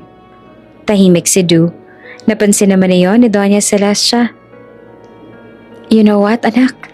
Malumanay ngunit puno ng diin ang boses niya. I'm wondering why they exactly look like you. Parang napatayo si Du mula sa kinauupuan niya. Mom, nagpatuloy ang Doña, hindi pa tapos. I asked them where their father was and they told me they don't know him. They said they've never met their father. Mariing pumikit si Du at para may mga alaala ng isang gabi ang biglang kumatok sa kanyang isipan. Pero pinutol niya iyon. Pinilit niyang ikulong. You're overacting, Mom. Bigla niyang putol. Siguro rin, natutuwa ka lang sa mga batang yon. They probably just reminded you of me because you miss me. Pero hindi bumigay ang Doña. I know what I saw, anak. Napabuntong hininga si Du. Inayos ang headphones, pinilit ngumiti kahit hindi nakikita ng kanyang ina. Mom, listen. Let's not jump into conclusions. Besides, I'll be there next week. Nagulat ang Doña. You're coming home? Yes, sagot ni Du na mas tiyak na ngayon. I want to organize a feeding program for the kids in the barangays and I want to oversee the preparations myself. Agad na lumambot ang puso ni Doña Celestia. Oh anak, that's wonderful. I will support that fully. Tell me what you need. I'll make all the arrangements. Ngumiti naman si Du kahit may tensyon pa rin sa loob niya. Thanks, Mom. See you soon. At nang ibaba ni Du ang tawag, saglit siyang tumingin sa salamin. At doon, sa refleksyon ng sarili niyang mukha, tila ba nakita niya rin ang mukha ng kambal. Binanggit ng kanyang ina. At isang pangalang pilit niyang inaalala, Vina. Dumating si Du sa probinsya ng maagang maaga, kasama ang ilang staff na tutulong sa feeding program na siya mismo ang nag-organisa. Malamig ang simoy ng hangin, sariwa ang paligid at ramdam niyang kakaibang kapayapaan na palagi niyang namimiss sa lungsod. Habang minamasdan niya ang eskwelahan na unti-unti na napupuno ng mga bata, hindi niya maiwasang maalala ang sinabi ng kanyang ina tungkol sa kambal. Hindi naman siguro, he told himself.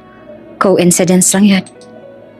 Ngunit habang papalapit siya sa pila ng mga batang sabay kumuha ng pagkain, bigla siyang natigilan. Nakatayo sa unahan ng pila ang dalawang bata, isang babae at isang lalaki. Pagkasing tangkad, magkapareho ng ngiti at parehong may inosenteng tingin sa mata. At higit sa lahat, may kung anong pamilyar sa mga mukha nila na hindi niya maipaliwanag. Lumapit siya sa mesa pero hindi agad nakaabot ang kamay niya sa mga pagkain. Natulala siya, halos hindi makahinga. Napansin niyo ng mga bata kaya lumapit ang isa sa kambal, si Nico. Sir, okay lang po ba kayo? Inosenteng tanong nito, nakatingala sa kanya. Napatikim si Du, pilit na binabalik ang sarili sa ayos. Yeah, I'm fine, sagot niya. Pero hindi iyon lubusang totoo. What are your names? Masayang nagsabay ang dalawa. Ako po si Nika. Ako naman po si Nico. Para salang musika sa tenga ni Du, pero sa likod ng ngiting iyon ay naroon ang unti-unting tumitibok na kaba sa kanyang dibdib. Nice to meet you, he said, forcing a smile. Enjoy the food, okay? Nagpasalamat ang kambal at paalis sa sana nang may biglang umagaw sa atensyon ni Du. Sa batok ni Nico sa bahagyang natatakpan ng kwelyo, may maliit na marka. Isang hugis patak na birthmark na hindi niya makalimutang makita. Wait, tawag niya agad. Halos hindi napigilang-pigilan ng bata. Can I ask something? That mark on your neck. Where did you get it? Tumingin si Nico, tsaka hinawakan ng batok na para bang bagay na normal lang.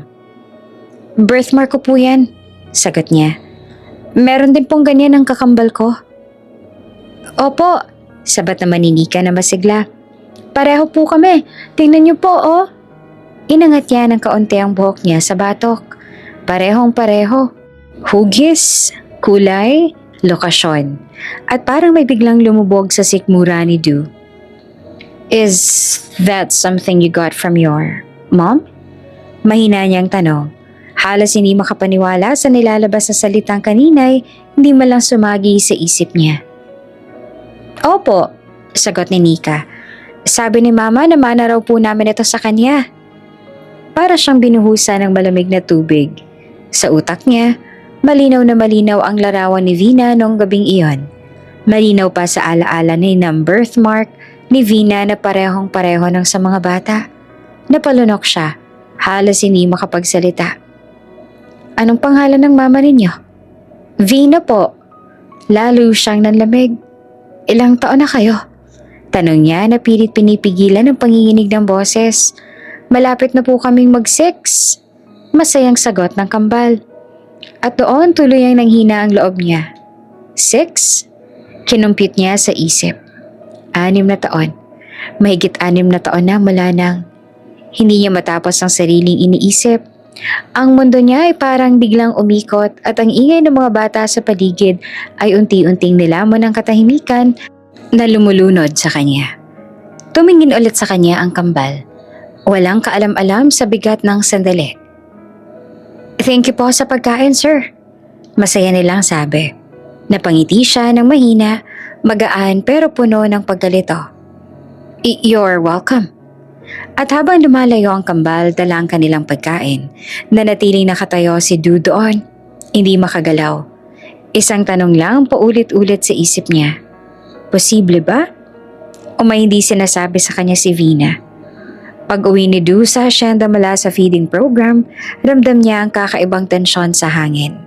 Halos bawat akbang niya sa malawak na pasilyo ng mansyon ay may dilang bigat sa puso. Ang mukha ng kambal, ang kanilang mga birthmarks, at ang hindi maipaliwanag na pagkakahawig sa kanya noon. Lahat ay sumasagi sa isip niya ng paulit-ulit. Pagpasok niya sa loob, sinilubong siya ni Doña Celestia. Halatang sabik at may halong kaba. Anak, kamusta ka na? Kamusta mga bata? Pasensya ka na kung di ako nakasama sa'yo ha. Sumama kasi biglang pakiramdam ko. Sabay ngiti ng Donya, may bahid ng pag-aalala sa mga mata. Huminga ng malalim si Du bago magsalita. Tila pilit kinokontrol ang damdamin na matagal nang pinipigil. Mom, I saw the children you were talking about today. And you were right. They look exactly like me. Their gestures, their smiles, even the way they talked. It's uncanny. And I have a feeling that they might be connected to me in some way. Napanganga si Doña Celestia. What do you mean by that, anak? You have to explain yourself. Please tell me everything. Tumingin si Du sa malayo. Sa bintana ng mansyon na nakikita ang malawak na hardin. Huminga siya ng malalim at sinimula ng matagal nang pinipigilang kwento. We used to have a janitress in our company. Her name was Vina. Very similar to the kid's mother name. Almost 6 years ago, something happened between us. That night, it was complicated. But after that night, she disappeared. I couldn't find her anywhere. Napahinto si Doña Celestia. Ang kanyang mga mata ay lumaki sa gulat at may bahid ng pagkabigla sa kanyang boses. Bakit hindi mo sinabi sa akin noon? Du, bakit hindi mo sinabi? Tumango si Du na bahagyang nakayuko. I didn't want to trouble you, Mom. I was trying to find her for all these years, but every lead I had, it always failed. I was trying. I just didn't know where to start. I didn't want anyone else to get involved. Tahimik si Donya, ngunit kitang-kita ang halong galit, pangamba, at pagkabigla sa mukha niya.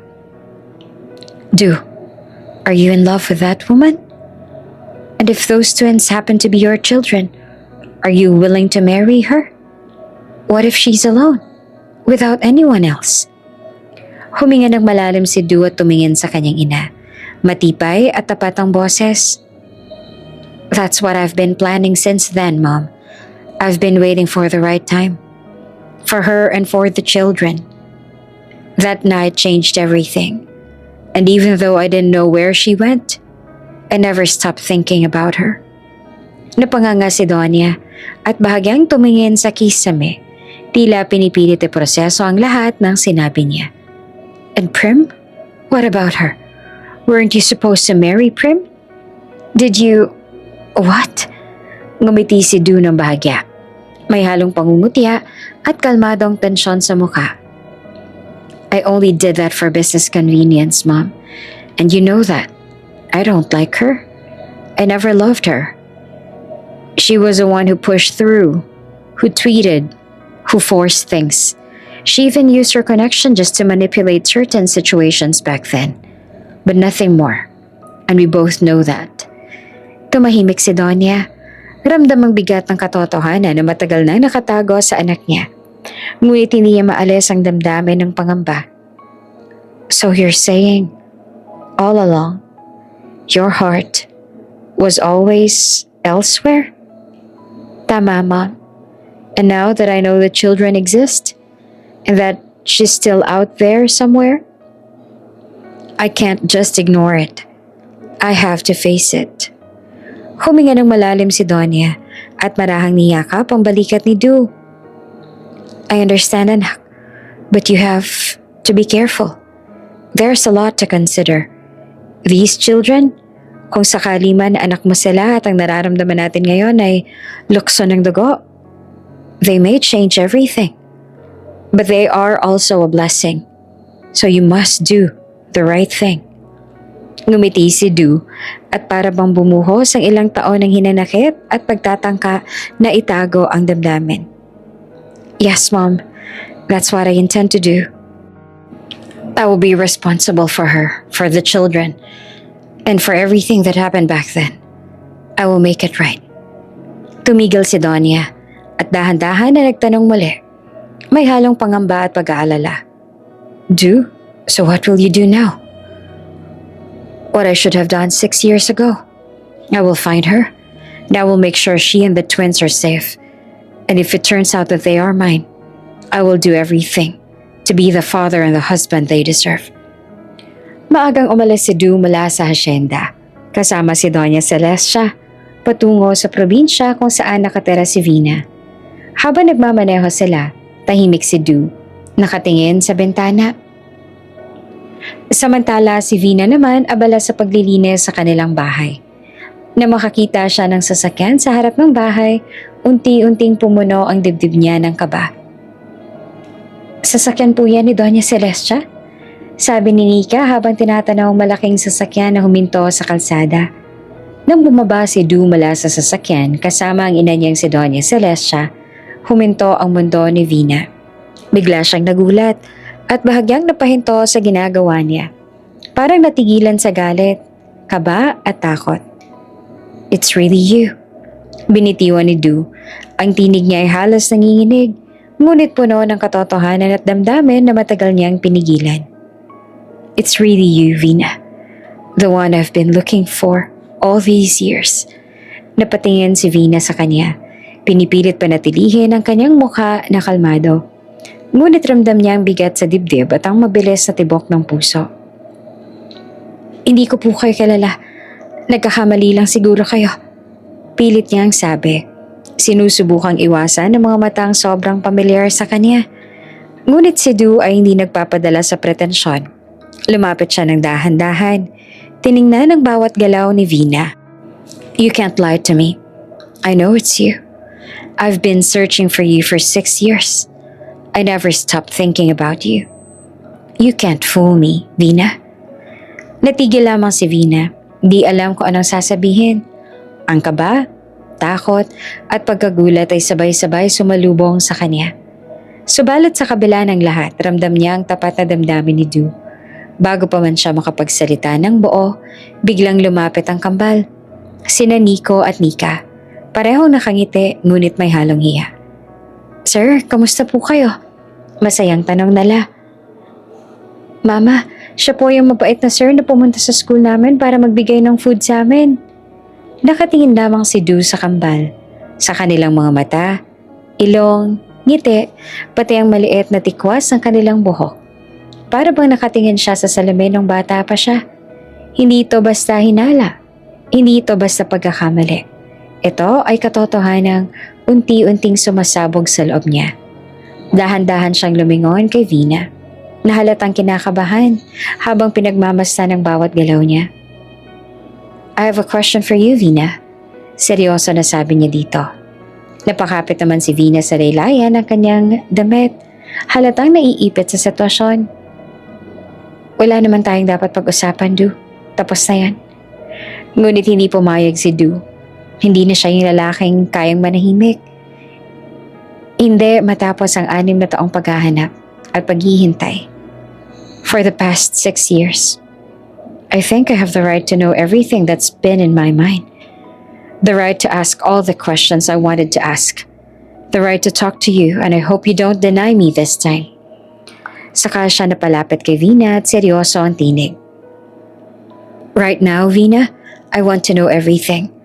Gusto ko na mabigyan ng kasagutan ng lahat ng tanong na gumugulo sa akin ngayon. Nang marinig niya iyon, lumapit si Doña Celestia na may awa sa mga mata. Vina, please explain everything to my son. Ako na munang bahala sa mga anak mo. At tinawag niya sina Nico at Nika na agad namang sumama sa kanya. Clueless sa ilalim ng usapang magaganap. Naiwan sina Du at Vina sa tapat ng maliit na bahay. Isang katahimikang mabigat at mabangis ang bumalot sa kanilang dalawa. Tell me, Vina, is my suspicion right? Are the children my children? Umiling si Vina. Mabilis, halos desperado. Hindi mo sila mga anak. Tumigas ang panga ni Du. Then who is their father? Answer me. Kung hindi ako, sino ang ama nila? And why do they look exactly like me? Why do they act like me? Why do they have every trait that I have? Hindi naman nakasagot si Vina. Tila naipit siya ng sarili niyang mga salita. At nang sa wakas ay nakasagot siya, napakahina ng boses niya. Halos isang bulong. Siguro, dahil ikaw lang ang minahal ko noon. Kaya sa iyo ko sila pinaglihi. Marahil ay iyon ang dahilan kaya naging kamukha mo ang mga anak ko. Nag-init ang mga mata ni Du. Hindi alam kung iiyak pa siya o magagalit. Alam niya rin na nagsisinungaling lang ngayon si Vina. Nakikita niya iyon sa mga mata nito at ramdam niya rin. Ang totoo, sadyang kailangan niya lang ng kumpirmasyon mula kay Vina. Kailangan niyang marinig mula dito mismo ang kumpirmasyon na tama ang iniisip niya. Don't fuck with me right now, Vina. I'm not here to play around. Lumapit siya ng mas malapit. Halos ilang pulgada na lang pagitan nila. I want to know the truth. Are they my children or not? Umiling na naman si Vina kahit nanginginig ang labi. Hindi, Du. Hindi sila. Enough. Mariing putol niya sa magiging kasinungalingan na naman ito. If you don't tell me the truth, ako mismo maghahanap ng kasagutan. I will use every connection I have just to know if they're mine. And once I confirm that they are my children, Vina, I will take them from you. Nanlaki ang mga mata ni Vina, napaatras, at mabilis ang bumilis ang tibok ng puso niya. Ngunit nagpatuloy si Drew, mas malumanay, ngunit mas totoo.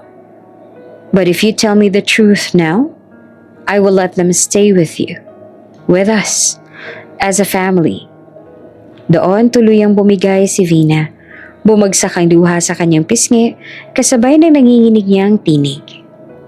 Oo, Du. Sila ang mga anak mo. Sila ang anak mo. Huminto ang mundo ni Du. Nangilid ang luha sa kanyang mga mata. Luha ng katotohanan ang hinintay niya sa 6 na taon. Dahan-dahan siyang lumapit kay Vina. Hinawakan na magkabilang pisngi nito at niyakap siya ng mahigpit. I'm sorry. I'm so sorry for scaring you. Hindi ko intensyon na takutin ka. Humigpit pa ang yakap niya dito. I just wanted to know the truth.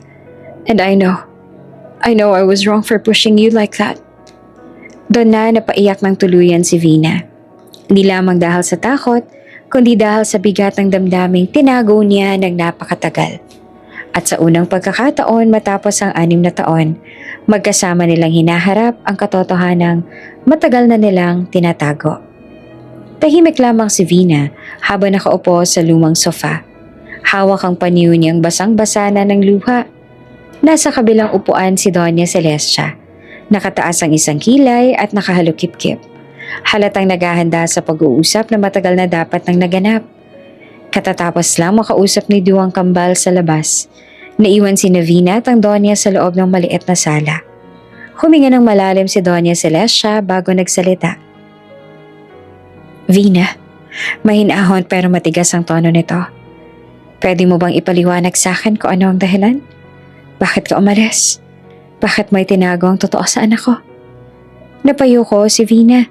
Nanginginig ang kamay habang pinipisil ang sariling palad. Pasensya na po, ma'am. Hindi ko po ginusto na masaktan si Du. Hindi yan ang tanong ko. Malamig na putol ng Donya. Ang tanong ko ay bakit mo siya iniwan? Alam mo namang paninindigan ka ng anak ko. He was even willing to marry you. Napaluha si Vina ulit, pero pilit humihinga ng malalim. Dahil po sa kuya ko at kay Prim. Bagyang nagtaka ang Donya. Prim? Anong kinalaman niya dito? Doon na tuluyang bumigay ang tinig ni Vina. Tinakot niya po ako. Sagot niya na humihikbi. Sabi niya kung hindi ako lalayo kay Du, ipapakulong niya ang kuya ko. May malaking utang po kasi si kuya noon at hindi naman namin alam paano babayaran. Sangkot din po sa droga ang kuya ko noon kaya napakalaki ng risk na makukulong po talaga siya. Nangunot ang noon ni Doña Celestia. At naniwala ka sa kanya? Wala po akong choice. Sagot ni Vina tuluyang umiiyak. Binigyan niya po ako ng pera. Malaki. Sapat para mabayaran halos lahat ng utang ni kuya kaya pumayag ako. Sabi niya kailangan kong lumayo. Mawala. Huwag na magpakita kay Du. At kapag hindi daw ako sumunod, makukulong ang kuya ko. Alam niya na si kuya lang ang meron ako noon. At alam niya kung gano'ng kahalaga sa akin si kuya. Nanlaki ang mata ng Donya. That girl threatened you? Tumango si Vina. Nanginginig pa rin. Opo. Lumayo rin po ako para maligtas ang kuya ko at mabayaran namin lahat ng utang niya nang sa ganun ay makapagsimula po kami ng bagong buhay. Ayoko rin po na magulo noon ang relasyon ni Prem at ni Sir Drew. Ayoko po na dahil sa akin ay maghiwalay sila. Ang akala ko noon kapag nabayaran na namin ni kuya ang lahat ng utang niya at nakalayo na kami, magiging maayos ang lahat. Ngunit mali ako. Hindi po naging maayos ang lahat. Bumalik pa rin po sa dating gawa ang kuya ko. Kaya iyon pong dahilan kaya siya pinatay. Natigilan si Doña Celestia. Napapikit saglit. Pinatay? Opo. Bulong ni Vina. Iniiyak ang salitang paulit-ulit niyang nilunok sa loob-loob. Nang mamatay po siya, gusto ko na pong bumalik kay Du at sabihin sa kanya na may anak na kami. Pero may natira pa pong malaking utang. Sabi sa akin ng mga taong sinisingil kami, kapag umalis daw kami sa lugar na to, mapapahamak din po ang mga bata at ayoko nang mangyari yon. Bakit hindi mo sinasabi sa anak ko? Sa akin, sa kahit kanino? Tanong ng Donya na halatang nasaktan sa katotohanang hindi nila nalaman noon. Natatakot po ako, sagot ni Vina sa pagitan ng pagikbe. Hindi ko gustong ilagay sa panganib sina Nico at Nika. Kahit sobra ko siyang mahal, kahit araw-araw ko siyang iniisip. Mas natatakot po ako na baka mapahamak ang mga anak namin. Tahimik na tumango ang Donya at sa unang pagkakataon, lumambot ng husto ang kanyang ekspresyon. Vina, iya. Sabi niya na mahina pero puno ng bigat. Sana sinabi mo agad. Sana hindi mo binuhat mag-isa ang lahat ng iyon. Nag-angat na tingin si Vina. Nagugulat ang marinig ang sunod-sunod na balita. Ako nang bahala sa lahat ng utang ng kuya mo. Sabi pa ni Doña Celestia. Diretsong-diretso na parang nag-uutos. Isa-settle ko lahat. Wala nang hahabol sa inyo. Wala nang magtatangkang saktan kayo. Nanlaki ang mata ni Vina. Ma'am, bakit po ninyo gagawin yun? Ngumiti ang Donya ng malumanay, halos parang tunay na ina. Dahil pamilya kayo ng anak ko. At dahil may mga apo ko sa inyo. Ayoko na mapahama kayo ng mga bata. At naniniwala ako na ang mga bagay ay nararapat sa isang kompleto at masayang pamilya. Gusto ko na mabuo kayong pamilya at alam ko na iyon din ang gusto ni Du na mangyari. Nag-iba ang ekspresyon ni Vina. Halo ng gulat, pasasalamat at panghihinayang. Pero, paano po si Prim? Mahina niyang tanong na puno ng takot. Hindi po ba magagalit siya? May kasunduan po kayo, paano po ang kasal nila? Umayos ang upo ni Donya. Naging formal ang tindig pero may halong pagod at determinasyon ng mukha. Hindi ko ipapatuloy ang kasal nila. Sagot niya na mariin. The arranged marriage was for business convenience, Vina. Hindi dahil mahal siya ng anak ko. May tuloy-tuloy na bigat sa boses niya. Pero malinaw ang paninindigan. At ngayon, natuklasan ko na may apo na pala ako. May pamilyang nabuo sa likod ng lahat. Business is business, iha. Pero hindi ako bulag. Hindi ako pipili ng pera kesa sa pamilya ng anak ko. Napaluha si Vina. Maraming salamat po. Maraming salamat po. Matapos ang lahat ng nalaman ni Du, agad siyang hinarap ni Prim. Nang sa ganoon ay malinaw niya ang lahat. At matapos ang lahat ng ugnayan nila, dahil kailanman ay hindi makakapayag si Du na magkaroon pa ng ugnayan sa taong dahilan, kaya nalayo sa kanya ang mga mahahalagang tao sa buhay niya. Sinubukan ni Prem na tumanggi at magpanggap, ngunit hindi na naniwala si Du. Stop pretending. Malamig, mababa at puno ng puot ang tinig ni Du. Du, why are you barging in? He slammed his hand on the table beside him. You lied to me. Napaatras si Prem. Nanginginig ang labi. What lie? I don't understand. Don't! Sigaw ni Du. Halos yumanig ang buong sala. Don't you dare deny it. Umiling si Prim. Pilit ang umiti ng mahina. Du, I really don't know what you're talking about. You kept me from my children? Baliw niya. Halos madurog ang boses sa tindi ng galit. For 6 years, Prim. 6 years. You stole that chance from me. Alam mo ang totoo na buntis si Vina sa anak ko. Pero sa halip na sabihin na sa akin ang totoo, pinili mo silang itago sa akin. Ikaw pang dahilan kaya nalayo sila sa akin. Nadlaki ang mga mata ni Prim. Napalunok at bahagyang napayuko. Du, I was only trying to protect... Protect who? Yourself? Putol ni Du. You manipulated everything. You controlled the narrative. You told me Vina left because she wanted to. You told me she resigned. You told me she ran away because she was ashamed. Hindi makatingin si Prim, nanginginig ang kamay. You knew, mariin niyang sabi. You saw her that day. Kahit ng araw bago siya umalis, nakapagkita sa kanya, you knew she was pregnant and you still lied.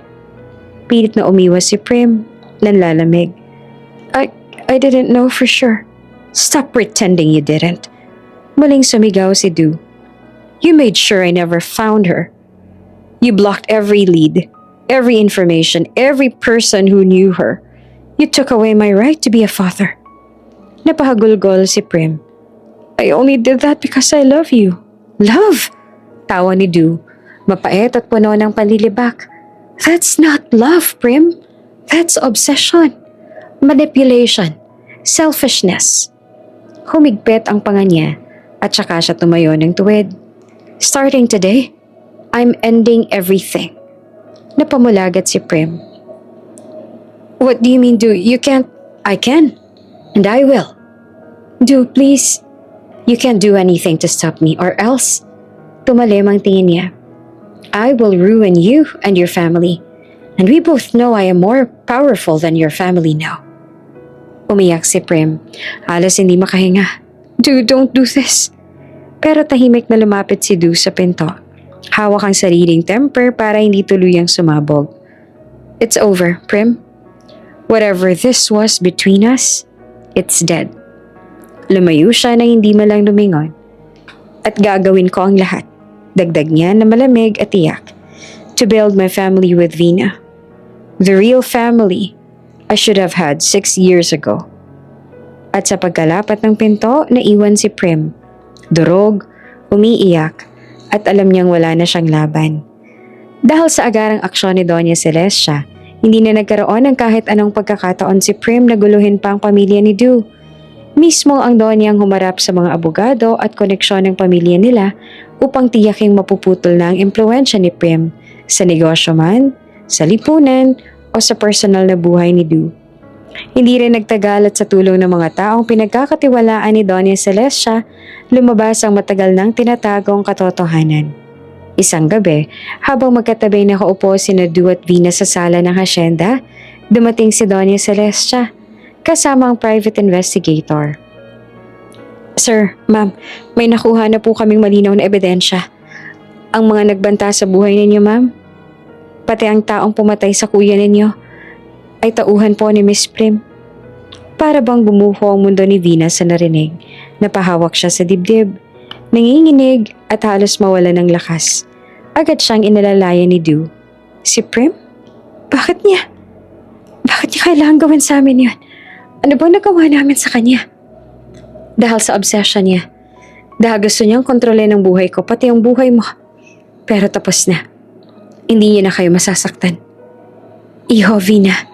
Anak, hindi ako papayag na may sino mang umapi sa pamilya ko. At kasama ka na roon. Kasama na kayo ng mga anak mo. Ilang araw lang lumipas, inaresto si Prim.